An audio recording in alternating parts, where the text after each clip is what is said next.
Ready? Yeah. Are you ready? Yeah, I am. All right. How do we start this again?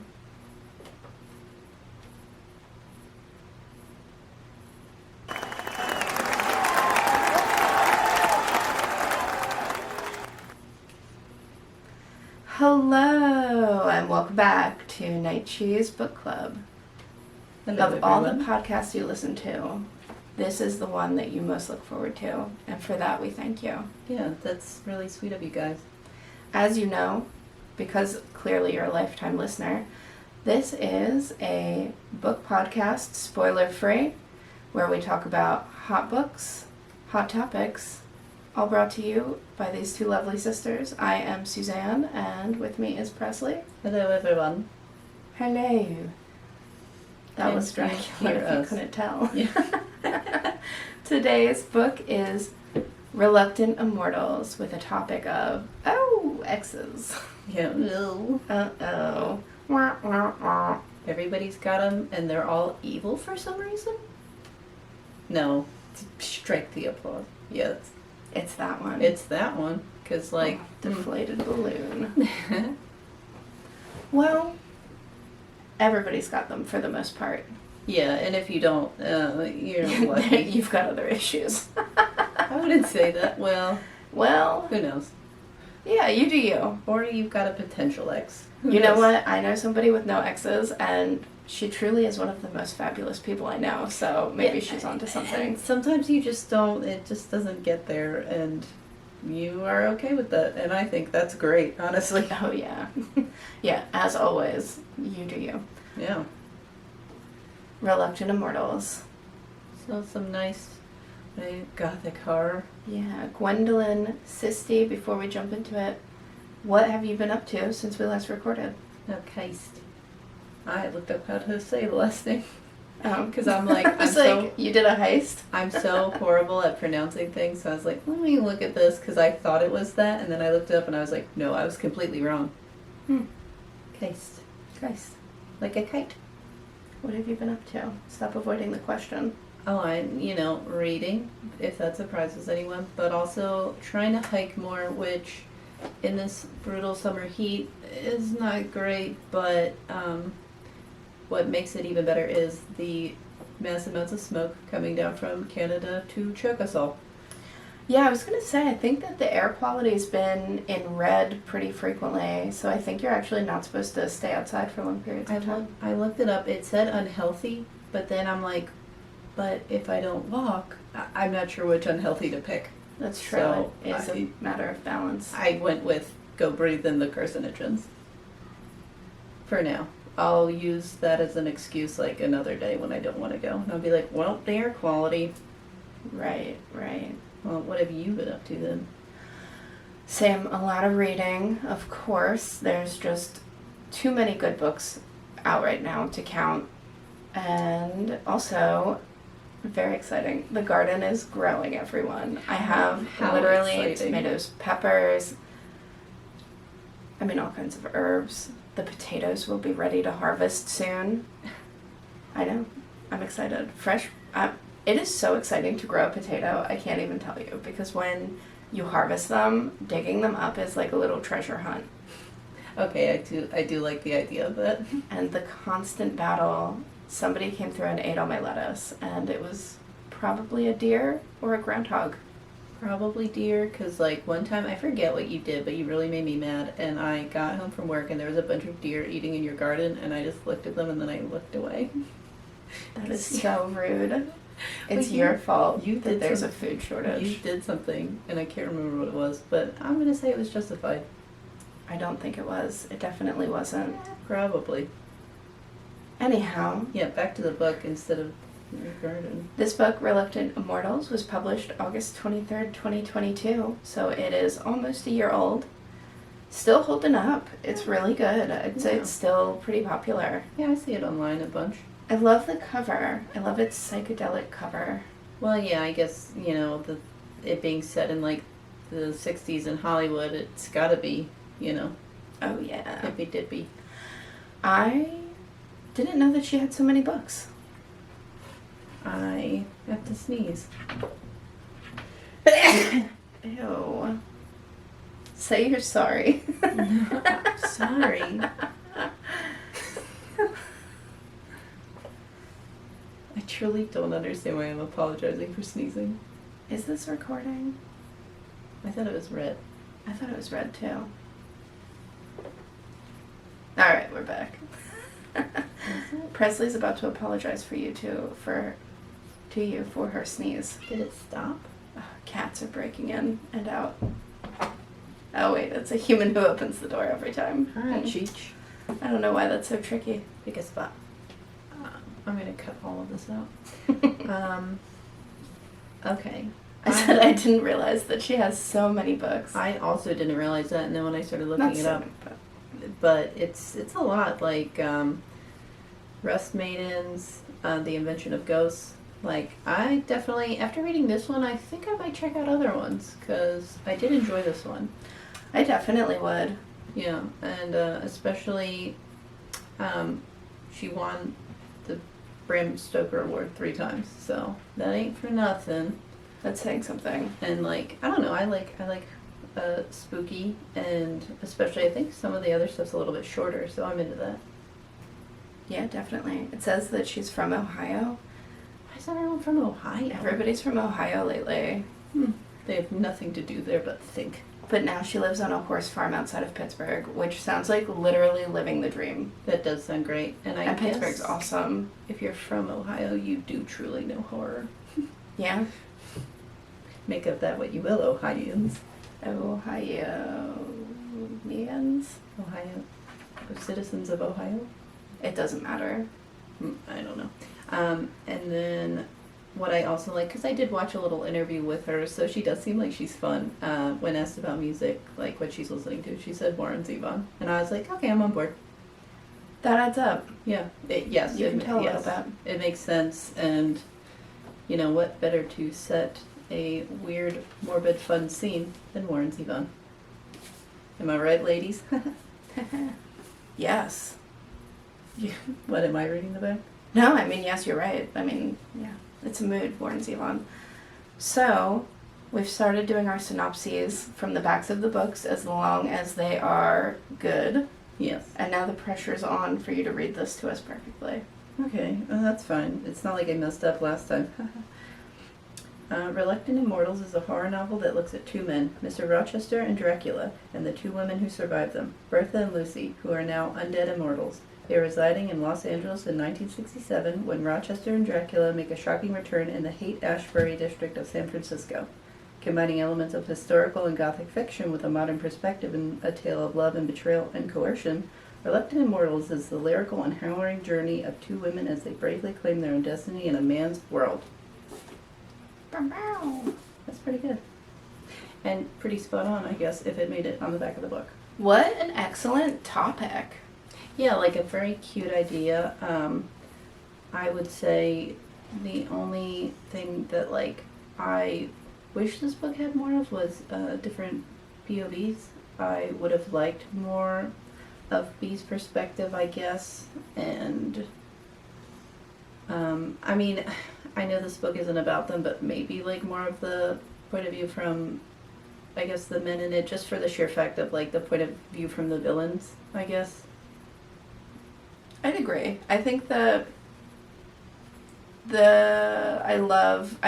of all of those characters, I would say that, Lucy is super intriguing, and, I mean, I guess they all are, but I'd like to hear her perspective, but in the story, probably because of the stance that she's taking, she does tend to wax a little poetic about the same things over and over.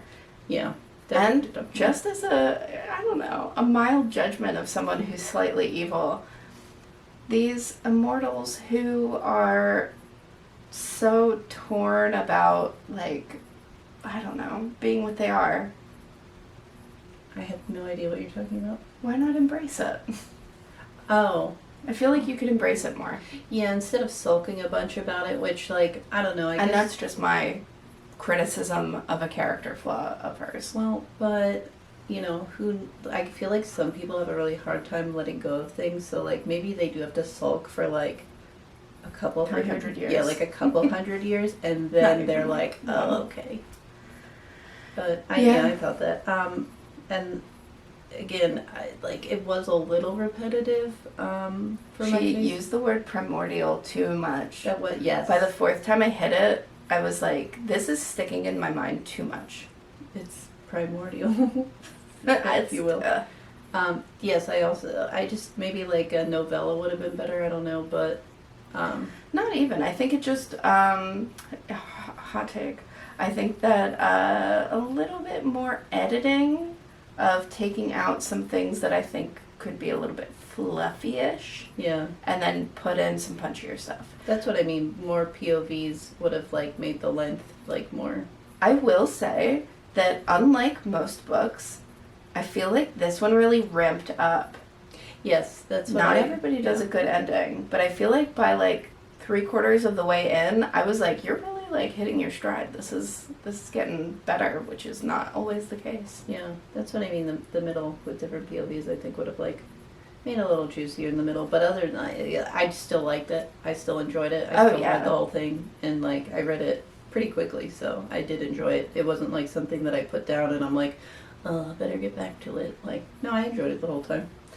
And bringing up our topic of exes in relation to the book, I mean, what an excellent plot to pick, and just the way that she carried it out too is just really showing they love to worm their way back in. Yes, especially like even instead of doing Mina, she did Lucy, and like you could just see, even though Lucy wasn't that important to Dracula, he's still bothering her. Still bothering. Because like, you can't have peace. You think they're gone, Nope. but they're always there. Would death stop them? Not these ones. Definitely not. I like it. And I like that she chose Lucy too, just because like I did like Lucy. I thought she was the sexier one, so I'm into it. Are you just going on the Gary Oldman version of Dracula? Yes, I am. Yeah. Yes. We Which- also just watched Renfield. Everybody's foxy, and I was gonna say in the other Dracula movie, not in Renfield. Well, He doesn't yeah, love Nick yeah. Cage. Yeah, that's true. Even in his What older a strange years, man. he's very strange, and there's something like interesting about it. But on the other hand, I'm also like, he just seems crazy. He's weird and crazy. I mean, I love that he has bought himself a large white marble, I believe, tomb pyramid Yeah. Yes. already Yeah. for New Orleans because he's going to do some magic to come back. I'm sure. I think it's just he just wants to. I don't even know. He's a strange guy. But like when I think hot Nick Cage, I think Moonstruck. Moonstruck. That rage. Yeah, that rage, that hand. dirty shirt, his wooden hand and his unibrow. What's not to like? And the smell of fresh baked bread. Oh, yeah. Man, can you imagine? Just like Yes. some wood polish and fresh baked bread. That's I feel lovely. like all men should smell like that. Get on it. And then I was thinking about exes, and I thought of that time that I forget where we were driving, and then you wanted to break up with that guy, but you were driving, so I had to do it via text. And he had no idea he was talking to me either. No. I mean, if anything, that just proves my point that I did the right thing. Yeah, because he had no idea, but I let him down easy. Not really. Sorry, Tony. Actually, not sorry. So, you also don't read, so there's no way you'll find this. No, boring. Yeah. And yeah, that's his problem. But I That's also his was problem. thinking about. Also, listen, ladies, you don't owe anyone an explanation about anything. Yeah, and like just. If it's less than 3 months that you're dating, just be honest and get out of there. You don't even have to be honest. Honestly, I feel like if it's less than like 6 months, you go, nope, no more. And then you just I guess in life it's better just be honest. well, Go after what you want. I mean, I also was thinking all the time, I mean, I've jumped out of an elevator to avoid a man. I thought about the time that we were at a show and this like really creepy guy wouldn't leave us alone, and we were like, we're going to the bathroom, we'll be right back. And then we just left. Gangrene at the Trocadero. Yeah, and that guy was creepy, and then Philadelphia. I saw him at a wedding years and years later, and he was just like, "Oh, I know your sister," and I was like, "Yeah, me too." He's very much, he would be a character in these books. He's not cool or powerful like Mr. Rochester or Dracula, so he would be like the sad version that was very lonely. But man, he was one of those people who just comes back no matter what. And what's crazy is I can't imagine the people who actually went on like dates with him or anything like that, because I literally knew this person as just like a satellite of a friend group. And we yet still constantly just like, oh hey, like thinking that they're subtle. I know your game, and nobody's buying. Or that like they deserve a chunk of our time. Like, who are you? No, yeah. Go do whatever you're doing here. Take a hint. Yeah, like we're here to hang out with each other. Why are you here? Well, and like we've said before, you know, you can try. Talk to somebody, maybe they want to talk to you. That is how friendships are formed. Certainly. But if you're not getting bites, move on, buddy.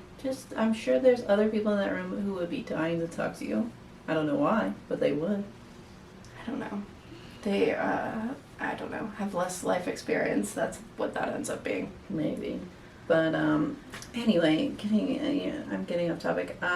I also would have liked if this book was a little bit spicier, maybe. I don't know, especially with like Bertha and then special appearance other person who will keep that a secret. But like I don't know, I mean, it's who you might expect to be in this book, right? But we won't say because you gotta go read it. Maybe you haven't read that one. Or you can DM us and ask and we'll tell you. Yeah, if you want to know, just ask. Literally, if you want to know pretty much anything about any of these books and you want to be spoiled, just tell us that. We'll tell you. Yeah, we'll spoil you with spoilers. But not money. Not money. Unless that other woman who's offered to spoil us online. Right. Once she pays out, then we'll pay you. Unless that works out, then we'll let you know. But, yeah. I'll make the economy keep going. It's fine. Yeah. I also like the idea of like the different urns and stuff and how they're different parts of his personality and how they act differently. I did like that part because I thought it was really creative and like cute. And that you would make an urn out of his native soil, because one, who doesn't love, what's that called? Pottery? Yes. Ceramics. Yeah, making ceramics. Pottery, yeah. But like, gosh, women are creative. Yeah. I love it. Any kinds of crafts. I'm into it. So much. Are we at the game portion? Because like I thought mine was kind of funny. Yeah, you do a game. You don't look at my paper, all right? No, I don't want to. I love a surprise myself. Okay, so this is. I did ways to break up with people. Do you think they'd actually work? Number one is fake your own death, and then send them the obituary later. I think that it could definitely work, but I think that you're also going to need to get someone else involved. I don't think that you should send the obituary. How would they know? Well, okay, so I thought about this too. I think you should pay someone to say, yeah, like a crime did you person. know her? And then give it to them. Yeah. That's what would make it believable. And it would have to be like they bump into them somewhere and be like, oh, I'm carrying around this with me just 'cause. Yeah, and then in the obituary, it can include something about a secret family, so maybe it makes you seem like... well-rounded. No, like, not as nice of a person, because you had a secret family. Oh, said don't cater to them. Yeah, you like, broke up with him for a reason. Saying, it's not you, it's me. That does not ever work. I think that would work with somebody who was emotionally intelligent if you had follow-up examples of how you were trying to work on yourself, or just, if you had somebody who had the depth to understand, like, really why you were breaking up, and somebody who actually had your best interest at heart, who would want you to want to do things for yourself. But I would say that for the majority of people, saying that will not work, and I would say that they almost always follow back with, oh, who is he? What's his name? you're with my somebody God. else. Every time they ask, is there somebody else? They No. always think that. You literally it's disgust me. It's your personality that's off-putting enough. In fact, you've almost put me off your whole gender because of the way that you act. It's kind of like a funny balance between, like, you are pompous enough to think that you're that important, Yeah.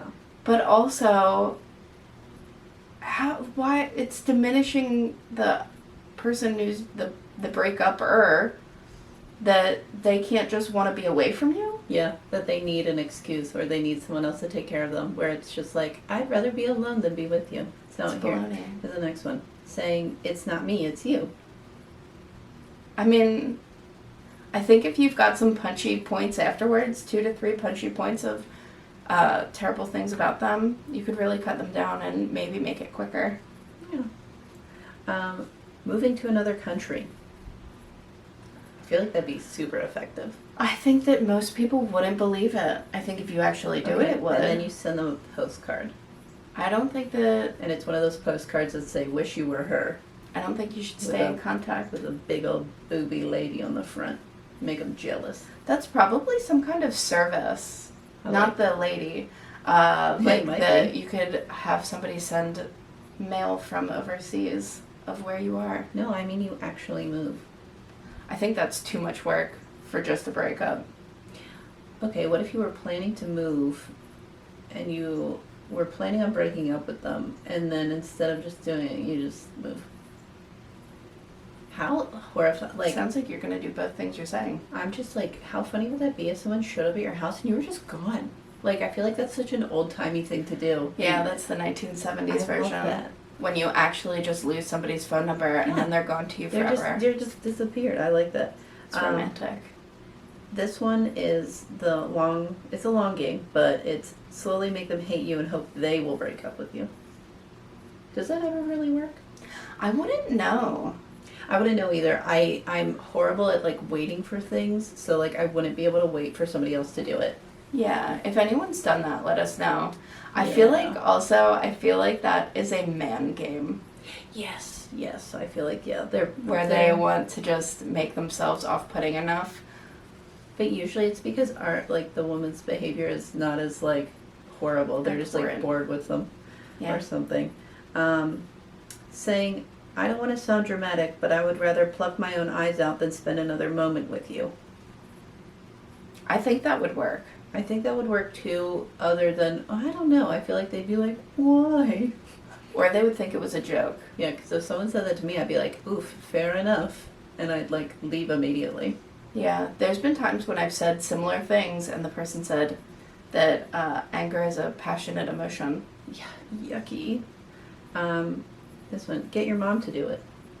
I think that would work. I think that would work too. Our mom is... At least Susan would do it. She'd be so good at it. Except Susan likes everyone. Susan empathizes with everyone, almost everyone. I would say 95%. I feel like when it comes to us, though, she'd be Ford Tough Mama Bear. She would. I appreciate that about her. Me too. But I think she'd do it. I mean, she would do it in a nice way. I think that she could do it, but she would also get stuck in, like, a 4-hour-long conversation. But she would do that too. Yeah. And then, actually, I feel like she'd do that, and they would leave thinking that, like, it was their own idea that they thought of, and then later they'd realize that she had just talked to them kindly for too long, and they got tricked. Thanks, Susan. Yeah, you're the best. Get your new partner to do it. Ooh, that's spicy. So if you were dating... I think it would work. If you were dating somebody... No, well, because then technically they're cheating, so, like, if they're cheating with you on their old partner, that's not good. But I mean, it's not like marriage. Like, your new marriage is not legal then. I mean, you can be dating somebody new. No, we're talking a monogamous relationship. This isn't dating casually. No, I'm saying, like, it sounded like you were saying, like, well, if you're already with somebody else, then are you with this person? No, that doesn't count. If you make it known that you are dating multiple people, that is totally fine. Or if you just believe it in your heart. If you have not had that concrete conversation that we are exclusive, then it is anybody's game. And frankly, too, yes, if you don't got a ring on that finger. What does that even mean if anymore? you do, yeah, marriage doesn't mean anything. It doesn't. It just means that it's going to be harder to get away, and it's a financial thing. That sounds really Healthy. well. Since neither of us have been married, I don't know how you would I don't know either. Listen, everything on this podcast, take with like 15 grains of salt. Because, some things I know, some things I don't, but I'm going to talk about everything like I do know. Well, it's our opinion, so bleh. Bleh. Bleh to you. But that makes me think of, so my boyfriend Phil joined a band, and when he joined that band as the drummer, they made him kick the old drummer out of the band. Oh, I love that. So, I mean, I could see that as just, like, a thing that you do for relationships. Maybe there's somebody out there who's like, yeah, when I get a new one, it gets rid of the old one. I was about to say, that's your first job. If you're a cool enough person, you could do that. Honestly, if somebody was like... Somebody likes you enough. Yeah. Maybe they'll do that for you. That's fantastic. I love that. Okay, this one, you invite them to a corn maze, and then you just leave them there. And this also works with side of the road in the middle of nowhere as well. The corn maze would definitely work because you think, I'll be able to figure it out because I'm great at puzzles and detectiving. I was so lost in a corn maze. Truly, you just get turned around and you don't know where you are. Yeah. Well, it's good that they give you a flag to stick up to, like, say where you are because, like, I think that in the corn maze, it would work. You could lose somebody forever. And frankly... They would die out there. If you put them out there, and then they'd have time to think about why they're out there, really. Yeah, well, who cares about them after you break up with them? They're gone. They're gone in the corn forever. Same with the side of the road. It depends where you do it, but if you pick the right place. And if you want to blindfold them and spin them around, too. Just to... Definitely. Or you clap both of their ears at the same time with your hands to discombobulate them. I don't know that move... I guess it would work. Your inner ear will throw you off. I saw it in Sherlock Holmes. So. I think that you should blindfold them and then, like the 90s, have them put their forehead on a wiffle ball bat and then turn around. Yeah, and you go, this is a fun game. And then when they're done, you go, never mind, I don't want to be together anymore. And then you leave. With the tail of the donkey that you were going to pin on, you dip it in poison and then stab them and run away. That would work. That would work. Okay, that's the one I'm gonna do. That's the guaranteed one. Okay, and then I guess number 10 is just be honest. I think that's the best case. I think you'll feel best about that one, unless you're really into poisoning. That, or like, I feel like the ones where you're just honest are the ones where they get they believe you the least. Yeah, like that's the ones that they don't buy. I actually was just thinking of that guy that you broke up with. And you broke up, and it was honest, and it went really well, and everything like that. And then, 2 months later, he messaged you, and you didn't message him back, because that would give them hope, and you can't talk to them afterwards. And then he wrote he had said, hey, how's it going? Like, we were going to stay buddies. Even though I was like, listen, we're breaking up, and we're no longer buddies. And then He called you a stuck-up bitch. Yeah, he called me a stuck-up bitch. He went, what a stuck-up bitch you are, which is hilarious, and we now say that to each other all the time. Yeah. What a stuck-up bitch you are. Badge of honor. And just more reassurance that you did the right thing. Yeah, I know. I think in my last breakup, I got called bottom feeder. Isn't that hilarious? I was like, I don't know what to make of that other than... I've also been called a bottom feeder, but that was by Tarek Booth's grandfather. See, you grandmother said bottom feeder. I got called bottom eater, so... Ew! You did not hit the eater clearly when you enunciated that. I don't want to know. Yeah, now that I'm thinking of it, I'm like, you said that wrong. You're stupid. Ew, what does that even mean? I think he meant the other thing, and again, he's just too stupid because he didn't read enough. Well, and as you broke up, he brought up the engagement ring. If I had a nickel for every engagement ring I've seen, that I'm just like, who on earth were you going to give this to? Not me. Oh, that they always, and it's during the breakup, that's gonna change your mind.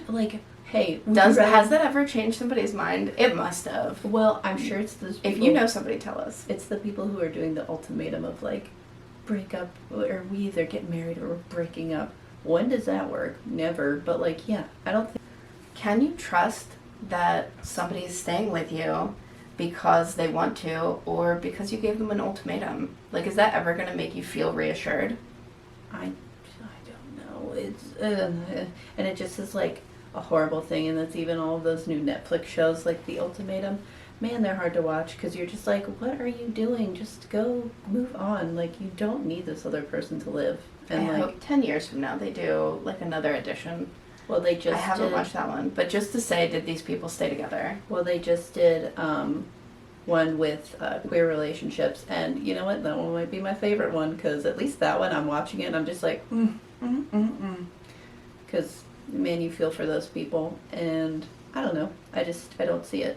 I like the RuPaul quote of, "If you can't love yourself, how in the hell are you gonna love somebody else?" I think that just rings true, and like if people really thought about that more during, like, in their relationships, then like you'd come out to the end where it's just like, what relationship do I need to work on? My one with yourself. with me. No, it's true. I mean, even within a relationship, it's so important to put yourself first. Yeah, to check on yourself. Yeah, Very you can't be a often. good partner to somebody if you're neglecting yourself. Yeah, and you should be the best partner to yourself because you're the best. It's so easy to like lose yourself too in a relationship that you stop putting yourself first because you're trying to like help this other person or just like be what you think they might want you to be. Yeah, When really like that is a recipe for disaster. You are going to be miserable because eventually you have to be yourself. yeah, because and you can't not do the things you like to do. What does that leave for you? Nothing. Nothing. Sadness. Yeah, that sucks. So, you know what? Just go read a book. Give that to yourself. That's a gift to yourself. That's the gift to you. Yeah. Well, I suppose that brings us to our next segment. It's poem time. It's poem time. If you didn't get that from the sparkles.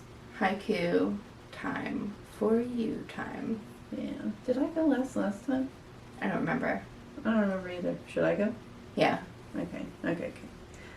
Ashes to ashes. Toxic men can eat a dick. Girlfriends above all. I like that. Because who's going to be there in the end? Your friends. Your friends. Your true friends. I mean, just at any stage in life, I know we've said it before, humans are pack animals. You need to have friends. It is so important, no matter who you are, man or lady, hot or cold. I don't know that one. What? You need to have friends. Always remember that. Lean on people around you. You know, friends come and go. That is totally I was about to normal. say, You have sometimes- seasons of friends. Seasons of friends. But in order to maintain your sanity, you need friends. Yeah. And like, sometimes you do just have a friend like while you're going through something rough, and that person like also might be working on something, and you're just friends for that. Yeah. And something either grows from it or it doesn't. But you need somebody. And like, just if you can't be honest with your ex or yourself or whatever, be honest with them. Yeah, definitely. But I chose fondue. As your cheese pairing. Yeah, because I feel like it's real I could see that. 60s Yeah. fondue party, and then there's like a weird key bowl, and then you're like, what's going on? And then, yeah. I love fondue.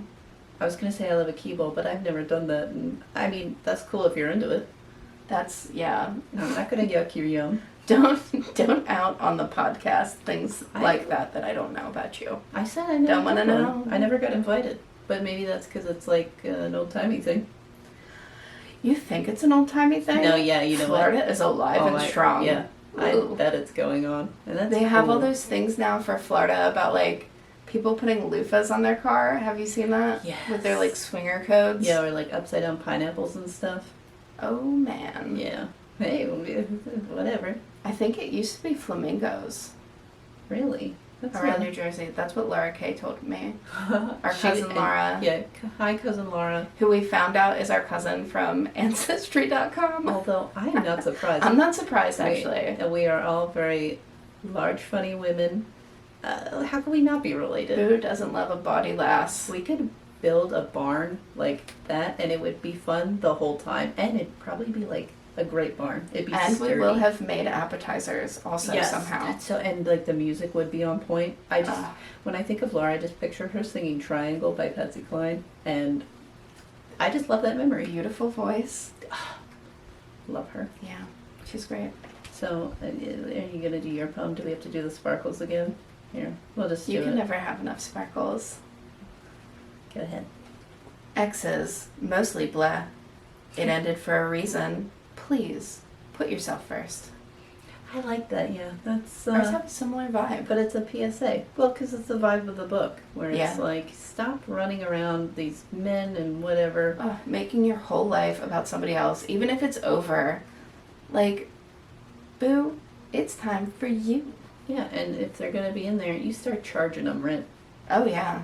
It's not rent-free anymore. Tax them in whatever way you can. Yeah, take something that they love and destroy it. My cheese pairing with my haiku. I was gonna say family photos, and that got dark. Go ahead. Irreplaceable. Monterey Jack, I went with, because it is quoted as being an American original, but they say it has some vestiges of old Europe, like Spain. So I think that is kind of on point. This is a very American book with some classic European themes that it's taking its plot from. Everybody's English. It's Transylvanian. Slightly sweet, mild, palatable. It's good. Okay, yeah. You're having it at a party, and before you know it, you've had a lot. Yeah, I do love Monterey Jack. It's good. It's a classic. Yeah. And like, yeah, I could see that with this book, definitely. For sure. Well, Alright, well that's bringing us to the end of our segment today. Don't cry. Hold those tears back, because before you know it, we will be bringing another episode to you. yeah, and it'll be different than this one. Yeah, all different. So, What are you thankful for this week, Presley?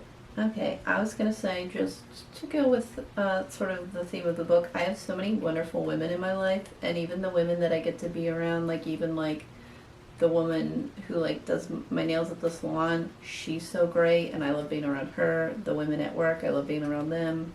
My friends, I love being around. You and Mother, like I just have so many wonderful women in my support network, or just around me in general, that I just love being around. And I hope they feel the same way. They don't. Oh. They do. I really read that wrong then. They definitely do. What's funny is mine is similar. I picked you. I'm thankful for you. I You am were lumped in so with mine. thankful to... maybe you're throwing that in there now because you're on the spot. My sister is my best friend. We have been through so much. It's been... what a life. You said through so much in the sense of like she and I together have been through so much, because like we don't really argue that much, I don't think. We have... I mean, I think that the people watching this would disagree because they watch us bicker. Bickering There are doesn't these count. little bickerings that are quickly solved. That doesn't count. I'm thankful that you're emotionally intelligent, so anytime we do need to argue, it is like, we just get through it like that. We're just like, figure it out, decide where we're at, move on, compromise. It is so easy to get along with you. Wish I could sing the same. We have similar interests, but we're still different enough that it's very, interesting still. We do our own things, but we see each other not because our trailers are next to each other. I don't live in a trailer. Yeah, I must have missed that part. It's because, not only are we, in close proximity, it's just, Well, I don't know, really nice to have a friend that gets you. Yeah. No, yeah, And knows your history, so you can joke about the time that they made you break up with Tony on the phone because they didn't want to. Because they were driving, that's why. I was very busy, and I was driving, and I couldn't talk at the moment. That's fine, I forget. But it where had we to be were done. going. Yeah, I forget where we were going, but you also just were like, this has to be dealt with immediately. We were, driving back from, I think we were doing, charity dental work. Oh, yeah. Yeah, We did, a charity dental event, and driving back, I was just over it. Yeah, because we were doing fun weekend stuff that weekend, so Well, can't be bothered. you give and you take. It's balance, that's life. I'm glad. Well then. Well then, that is the end of our segment today, and we are so glad that you stuck around. Check us out soon for some new material. And on all the different platforms. 'cause Every we're platform. probably on it. Instagram, TikTok, the YouTubes, wherever. Yeah. Let us know what's up with you. And until next time, friends, it's been Night Cheese Book Club. Goodbye. Bye.